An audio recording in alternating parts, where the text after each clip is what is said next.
የጨነቃቸውን በማቅለል በዚያ ጊጡ፣ በዚያ ሸብርቁ፣ በዚህ ተዋቡ። እንደዚህ ነው የሚለው መጽሐፋችን።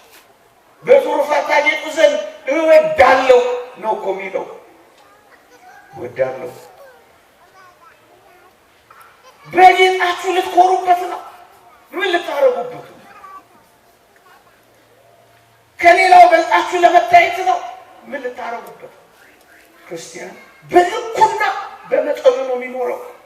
እንደውም የእግዚአብሔር ቃል እንዲህ ይላል፣ በልብስ ጌጥ አትታበይ፣ በከበርክበት ወራት ራስን አታኩራ ይላል መጽሐፈ ሲራክ ምዕራፍ 11 ቁጥር 4። ሊኮሩ የሚገባቸው ለጽድቅ የሚያበቁ ድሆች ነበሩ። እኛ ኮራንባቸው፣ ሽታቸውን እንኳን ጦላንባቸው። መኪናችን ጋር ሲመጡ መስኮቱን ዘጋንባቸው፣ በሩን ጠረቀምንባቸው፣ ሽታቸውን እንኳን ጠላንባቸው፣ ጀርባችንን ሰጠናቸው፣ አባረርናቸው። መኩራት የነበረባቸው ለምንን መስጠት የነበረብን ተለማኞቹን ነገሩ ተገላበጠ ነው ብላችሁ እንዴት ነው የምንረዳው ይሄን ህይወት? ምዕመናን አንድ ሊቅ ይላል ክርስቶስ የሚገኘው በድሃ ወይም በእንግዳ ሰው ነው ይላል። ክርስቶስን ማግኘት ከፈለጋችሁ ድሃውን አግኙት፣ አካፍሉት፣ ስጡት፣ መስውቱት፣ አብሉት፣ አስጊጡት፣ አድምቁት፣ ከብርድ ተከላከሉለት። ክርስቶስን አግኝታችሁታል። ክርስቶስ የሚገኘው በድሃ ወይም በእንግዳ ሰው ነው። የክርስቶስ አድራሻው ይሄ ነው። አንድ ታሪክ ጨምሬ ልንገራችሁ። አባ ቢሾ የሚባል አባት በነበረበት ዘመን ከዕለታት አንድ ቀን ክርስቶስ እንዲህ አለው፣ አባ ቢሾ ለሕዝብ ንገራቸው፣ ለምእመናን ንገራቸው፣ እኔ በመጪው ሰንበት በተራራው ላይ እገለጥልሃለሁ፣ ለሕዝብም ንገራቸው ያዩኛል አለው። አባ ቢሾ ይሄን ለሕዝቡ አወጀ። ክርስቶስ በሚቀጥለው ሰንበት በተራራው ላይ ይገለጣል፣ እናየዋለን ብለህ ንገራቸው አለው። ከዚያስ ሰንበቱ ሲመጣ ምእመናን በሙሉ ወደ ተራራው ገሰገሱ። ማንን ለማየት? ኢየሱስ ክርስቶስን ለማየት። ከዛ ምን ሆነ መሰላችሁ? በሞቴ ስሙ ምን ሆነ መሰላችሁ? ተራራው ግርጌ ገና ወደ ተራራው ሳይወጡ መንቀሳቀስ የማይችል አንድ ጉንድሽ ልምሾ ሰው ተቀምጧል። የት ነው የምትሄዱት አላቸው። ክርስቶስ በተራራው ላይ ዛሬ በማለዳ ይታያል፣ እሱን ለማየት ነው ምን ሄደው አሉት። እባካችሁ እኔም ጌታዬን ልይ ውሰዱኝ አላቸው። ማን ይስማው? ማን ጆሮ ይስጠው? ማን አባከና ይበለው? ማን ጩኸቱን ያድምጠው? ሁሉም ክርስቶስን ለማየት ተራራውን ተያያዘ። በመጨረሻ ተራራውን የጀመረው አባ ቢሾይ ነበር። ስዕሉን ማየት ትችላላችሁ። በጣም ምርኩስ የያዘ ተጋርሎ ያጎበጠው፣ ወገቡ የተንቀጠቀጠ፣ እግሩ በተጋርሎ ብዛት ያበጠ አንድ ምስኪን ተራራውን ለመውጣት ምርኩዙን ይዞ ሲሄድ ያንን ምስኪን አየው። የትኛው? ተራራው ግርጌ ያለው። አባ ቢሾይ ዛሬ ወዴት ነው የምትሄደው አለው።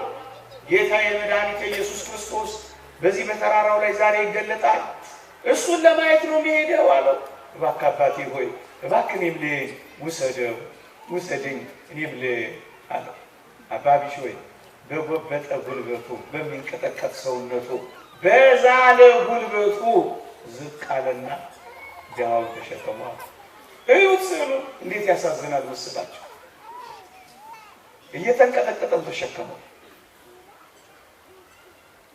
እናንተ ክርስቲያኖች ስንት ሰው ተሸክማችኋል? እየሰማችሁ ያቃታቸውን ሰዎች ተሸክማቸው፣ መብላት ያቃታቸውን ሰዎች ተሸክማቸው፣ ከሞት ውጭ ያለው ወላጆች ልጆቻችሁን ተሸክማችኋል ወይ?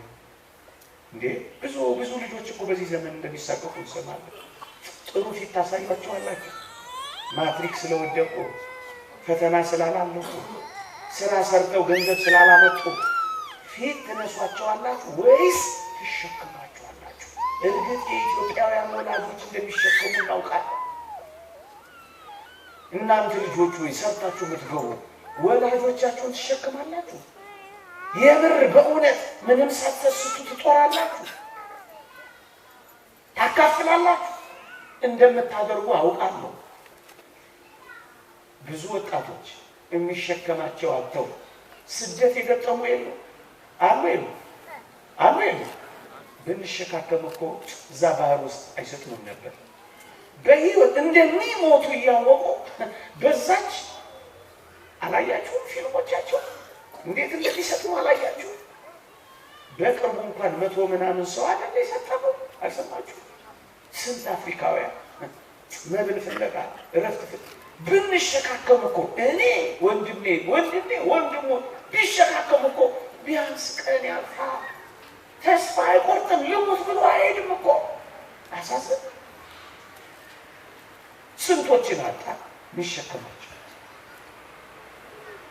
እሺ ዓለምስ አትሸከማቸው፣ ዓለምስ ትተዋቸው። በምን ቃላት ልንገራ? እሺ እኛ ክርስቲያኖች መሸካከም ያቅተናል? የቆመ የወደቀው የተመረኮዘ የተንገዳገደው መደገፍ ያቅተናል? ቢያንስ ቤቶቻችንን መሸከም ያቅተናል? ጎረቤቶቻችንን መሸከም ያቅተናል? መካፈል ያቅተናል? ሚስቶች ባሎች ሚስቶችን መሸካከም ያቅታል? አንዳንድ ሚስቶች እሱማ ምን ስራው ተቀናጅቶበታል፣ ንግድ አጥቷል፣ ከስራም ወጥቷል፣ ተባሯል፣ ተፈናቅሏል፣ በጀት አያመጣም እና ምን ሊያደርገው ነው ታዲያ ቤቱን? አቤት ያለው ጦርነት! አሁን ባል በዚህ በጀት ምክንያት ይተዋል።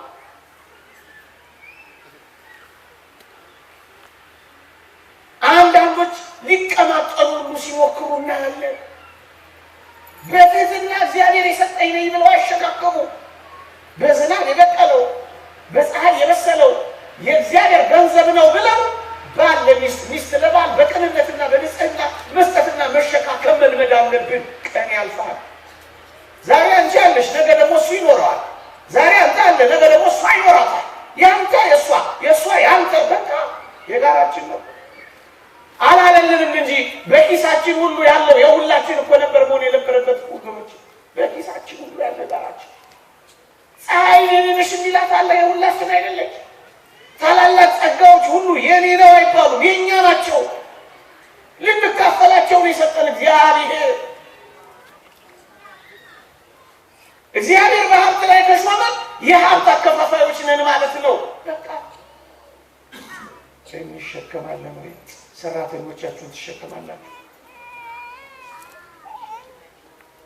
የጎበጣችሁ ታድን በመሸከም እንዴ የት ደርስ ነበር እኮ እያላችሁ እንዳትቀማጠሉ። ግድ የለም ሰማይ ትደርሳላችሁ። ተሸካከሙ። አንዱ የአንዱን ሸክም ይሸከም። አንዱ ለአንዱ ወደብ እንጂ ወጀብ አይሁን። ተሸካከሙ። ወጣቶች ተበረታቱ። ትከሻ ለትከሻ አትለካቱ። አትወዳደሩ፣ አትፎካከሩ። ተረዳዱ። ተረዳታችሁ ስሩ። ተሸካክማችሁ ደጉ። አንዳችሁ ዝቅ በሉና አንዳችሁን ተሸክማችሁ ይውጡ። ያኛው ደግሞ ሌላ ከዚያስ ደግሞ እንጠቃቀማለን። ትሸከማላችሁ ወይ? እሸክማለሁ። እኔ አዲስ አበባ ውስጥ የሰሟቸው የሚያስደንቁ አሉ። ወላጆች ለልጆቻቸው ሁሌ ይናገረዋለሁ። ምሳ ሳህናቸውን ጥቅጥቅ አድርገው ልጆቻቸውን ትምህርት ቤት ይልኩና የሚበሉት ስለሌላቸው ለሚቀጥለው ምሽትና ለሌላ ቀን ለልጆቻቸው ለማጠራቀም ብለው እንዳይራቡ ብለው ባዶ ምሳ ሳህን ይዘው መስሪያ ቤት የሚሄዱ አባቶች ሰምቻለሁ። በላስቲክ ውስጥ ይከቱታል። ጥቁር ላስቲክ ምናምን ሊሆን ይችላል። ይከቱታል። ልክ ምሳ ሰዓት ላይ አውቀው ምሳ ሳህኑን ይዘው በጓደኞቻቸው መካከል ልፍ ይላል። ምን ይዛ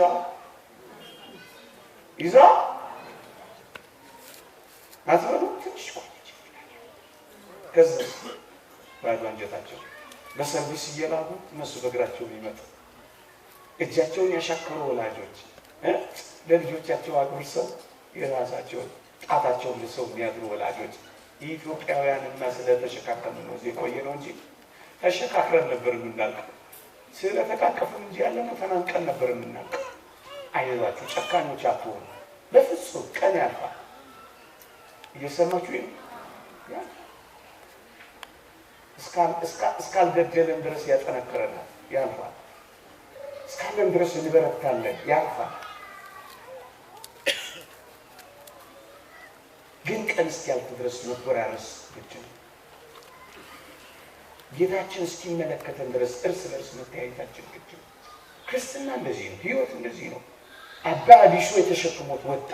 ጎብጣችሁ ከሆነ ደስ ይበላችሁ። ከዚህ በል ደግሞ እግዚአብሔር እንዴት እንደሚያበረክተው ታያላችሁ። በጣም ነው በረከት ያለው። ይሄን ከለመዳችሁ አታቋርጡም፣ ትሰጣላችሁ። ስትሰጡ ይሰጣችኋል። እየጠቀጠቀ እየነቀነቀ በቅፋችሁ ያስታቅፋችኋል ይላል እግዚአብሔር። ይሰጣችኋል። ትንሽ ካላችሁ ማካፈል ልመዱ። ህይወት ይሄ ነው ወገኖቼ። አንድም ሰው አንድም አጠገብ ያለ ሰው ወንድሜ ነው እንዳይራብ ማለት ማካፈልን አትርሱ ይላል ወንጌላችን። ተሸክሞት ወጣ። ከዛስ ክርስቶስ ቢጠበቅ የለም አልመጣም ቀረ። የአባታችን ዋሽተን አታውቅም። ዋሽተን እንዴ? ኧረ የለም እመጣለሁ ያለኝ በቃል ኪዳን የገባልኝ ክርስቶስ ነው አለ። ትንሽ እንደዘገይ ሲያፍተመጥሙ ጌታችን ለአባ ቢሾይ ድምፅ አሰማው። ምን አለው? መጥቻለሁ እኮ አባ ቢሾይ አለ። የት አለ? ተሸክመኸኛል እኮ አንተ አላየኸኝም። እየሰማችሁ ለካ ተሸክሞት የወጣው ዳውን ለካ እሱ ታያለው የሚለው በዚህ ክርስቶስን ማየት ክርስቶስን ማግኘት ከፈለጋችሁ በዚህ ህይወት ውስጥ ተመላለሱ ክርስቲያኖች። የምር ነው የምላችሁ። ሌላው ሁሉ ይቅር። እቺን እንኳን አጠንክረን ከሰራን ወገኖች እየሰማችሁ ይሄ ክርስቶስ በእንግዳ ሰው ወይም በደሃ ውስጥ ይገኛል ያልኳችሁ ለዚህ ነው። ከጥቂት ዓመታት በፊት ኤፍኤም ሬዲዮ ላይ የሰማሁትን አንድ አሳዛኝ ታሪክ ብነግራችሁ ትቀየሙኝ? ልባችሁን አሳዝኜ ወደ ቤት ልካችኋል? እንደውም አክሮፈናል የበለጠ አስኮረፍከን ትሉኛላችሁ? አትሉኝም አይደል? በሰላም እወጣለሁ። የጓሮ ወንበር አውቀዋለሁ ደግነቱ። እናንተ በፊት ብትጠብቁኝ እንኳን እኔ በኋላ እየሰማችሁ ይሄ እዚህ እስጢፋኖስ ቤተክርስቲያን አንድ አጥማቂ ነበሩ አሉ። ታማሚ ናት። 3 ልጆች አሏት። ከገጠር ነው የመጣችው ልትጠመቅና ልትድን። ታማሚ ናት። እዚህ ከተማ ስትመጣ አባ ከና ያላት የለም። እሷ የመሰላት ብዙ ክርስቲያኖች ስላሉ አንዱ መጠለያ ይሰጠኛል ብላ እንደውም የቤተ መቅደሱ የቤተ ክርስቲያኑ መጠለያ ጥሩ ማደሪያ ይሆነኛል ብላ ዘመድ የላት ዝም ብላ ነው የመጣችው። ስትመጣ በዚህ ሲያባርሯት ከመጠለያ ሲያስወጧት መሄጃ ብታጣ ጊዜ እዛ እስጢፋኖስ አካባቢ ካሉ ግንቦች ከጀርባ በተለይ ዝም ብላ ነፋስ የሌለበት ቦታ 3 ህፃናቷን ይዛ ማለፍ ጀምራለች። ከእስጢፋኖስ ጀርባ ወንዝ አለ። ከወንዙ የወጣ ጅብ አንዱን ህፃን ልጅ በላባት። ይሄን የሰማሁት ኤፍኤም ሬዲዮ ላይ ነው። ግን እኮ ብዙ ክርስቲያኖች አሉ። እውነት አስብ ዝም አላችሁ።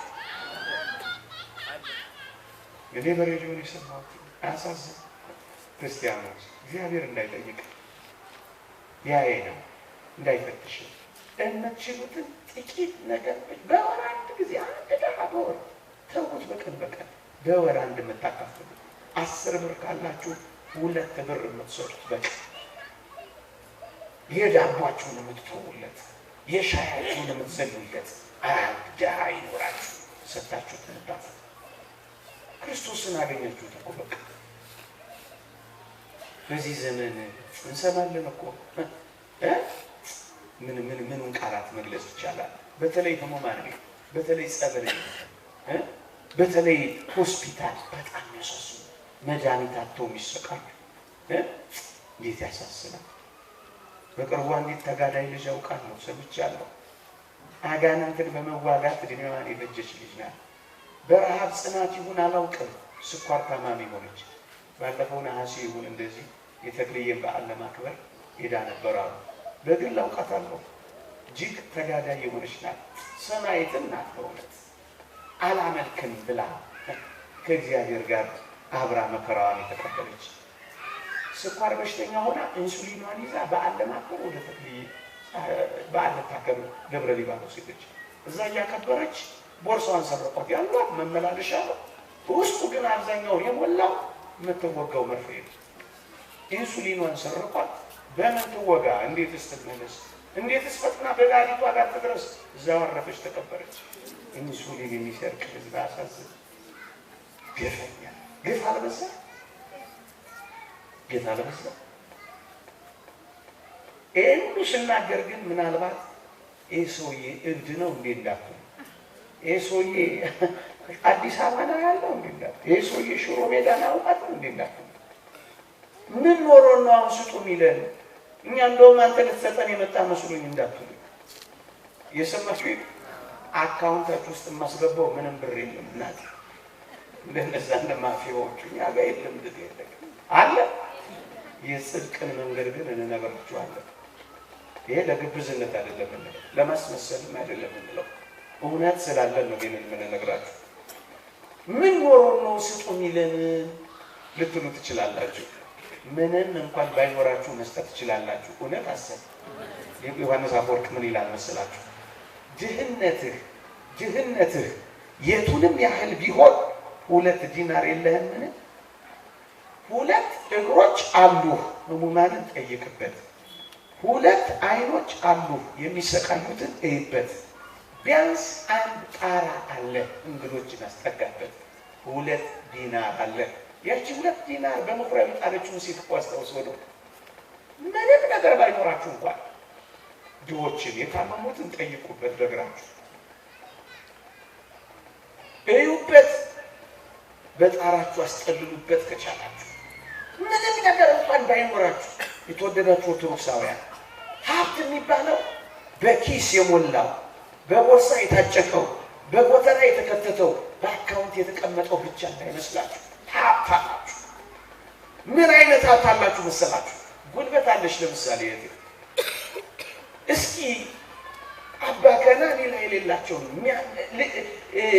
ልብሳቸውን የሚያራግፍላቸው፣ አልጋ የሚያነጥፍላቸው፣ ቤት የሚያጸዳላቸው፣ ተባይ የሚያራግፍላቸው መቁረብ እየፈለጉ ልብስ የሚገዛ ያጡ በበዛችሁ ቤት ጠረቡላቸው፣ አጥቡላቸው፣ ውጠቡላቸው። ሰፈር ውስጥ ጽድቅ ከፈለጋችሁ እዚህ ውስጥ አለ። ጉባኤ ሁሉ ጊዜ ጉባኤ ሁሉ ጊዜ ወንጌል ሰፈር ውስጥ በቃ ታውቋቸው የለ እናንተ ሰፈር ውስጥ የሚራቡትን የሚጠቡትን የሚቸገሩትን አታውቁም? ታውቃላችሁ። ሰብሰብ በሉና አንድ አምስቱንና አንዳችሁ የአንድ ቀን ምሳ፣ አንዳችሁ የአንድ ቀን ቁርስ ቻሏቸው። ወንጌል ማለት ይሄ ነው። ወንጌል ስለ ኢየሱስ ከዚህ በላይ ወንጌል አለ? ስጦታ እኮ ነው ኢየሱስ ክርስቶስ። በቃ የመጨረሻው ትምህርታችን አይደለም፣ አጥቼ አይደለም። በፍጹም ክብር ለአባቶቻችን። ስንዱ የሆነች እመቤት ናት። ጠዋት የተሰበከውን ብሰብከው እንኳን አዲስ ነው የሚሆነው። ይሄ የተለየ ቤት ውስጥ ስላለ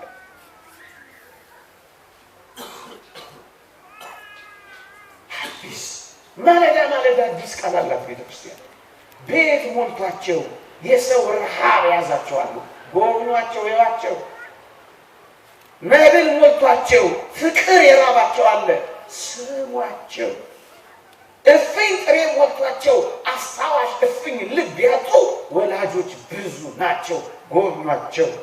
ገንዘብ ኖሯቸው ጆሮ የተነፈጋቸው አሉ፣ አዳምጧቸው። ሐዘን የሰበራቸዋል።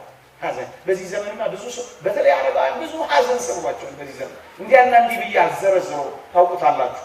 ተጠያየቁ፣ ተስፋ ተሰጣጡ፣ ተበረታቱ። ሐዘን የሰበራቸውን አጽናኑ። እውቀት ካላችሁ የህፃናት ምንም የሌላቸውን ሰዎች ቱቶር አስተምሩ። እውቀት አለ አስተምራ። የካህናትን ልጆች ያስጠናበታል። የተሰጠ ከሆነ ደግሞ አከፋፋይ ነኝ በል። የተቀበልኩት እንጂ የኔ የሆነ የለም በል። ባለጠግነት እና ክብር ካንተ ዘንድ ነውና የሰጠኸኝን እሰጣለሁ በል። ሀብታችሁን በጣም ከፈለጋችሁ፣ ገንዘባችሁን በጣም ከወደዳችሁ በድሆች ሆድ ውስጥ በድሆች እርቃን ላይ ወደ ሰማይ ላኩት። ሀብታችሁን በጣም ትፈልጉት ከሆነ ልንገራችሁ፣ ገንዘባችሁን በጣም ትፈልጉታላችሁ። በጣም ከፈለጋችሁ ሀብታችሁን ወደ ሰማይ ላኩት። እንዴት አድርጋችሁ? በድሆች ከርስ ውስጥ ለእግዚአብሔር መስዋዕት አድርጋችሁ አቅርቡ። ከርሰ ነዳያንን መቅደስ አድርጎ የሚቀበላት መባ አድርጋችሁ ለክርስቶስ ሰውለት፣ ወደ ሰማይ ላኩ። ሌቦች ሰርስረው የማይሰርቁ ግንብ ደርምሰው አጥር ጥሰው ጉድጓድ ቆፍረው ወደማይወስዱት ወደ ሰማይ አታችሁ ላኩ። በማን?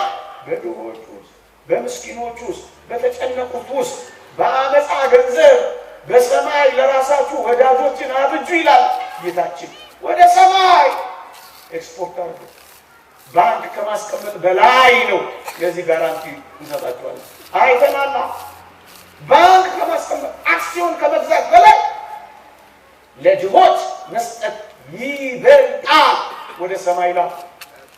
ገንዘባችሁን ወደዳችሁ ለሰማይ ሕይወት አስቀምጡ። ወደ ሰማይ ላኩ። ወደ ሰማይ ላኩ። ይቆያችኋል። ተጠራቅሞ ይቆያል። ሊነገር ወደማይችል ባለጠግነት ትገባላችሁ። አውግስጢኖስ የተባለ ሊቅ እንዲህ ይላል፣ ባለጠግነት በራሱ የሚነቀፍ አይደለም ይላል። አብርሃም ባለጠጋ ነበረ ይልና ድሃውን አልዓዛርን ግን ከማቀፍ አልከለከለውም ይላል። ከዛ መጨረሻ ላይ ሲያጠቃልል ይላል አብርሃምን አልዓዛርን በእግዚአብሔር ፊት ሁለቱ ባለጠጎች ሆነዋል ይላል። ይህን ሁሉ ስናወራ ባለጠግነትን እያወገዝን አይደለም።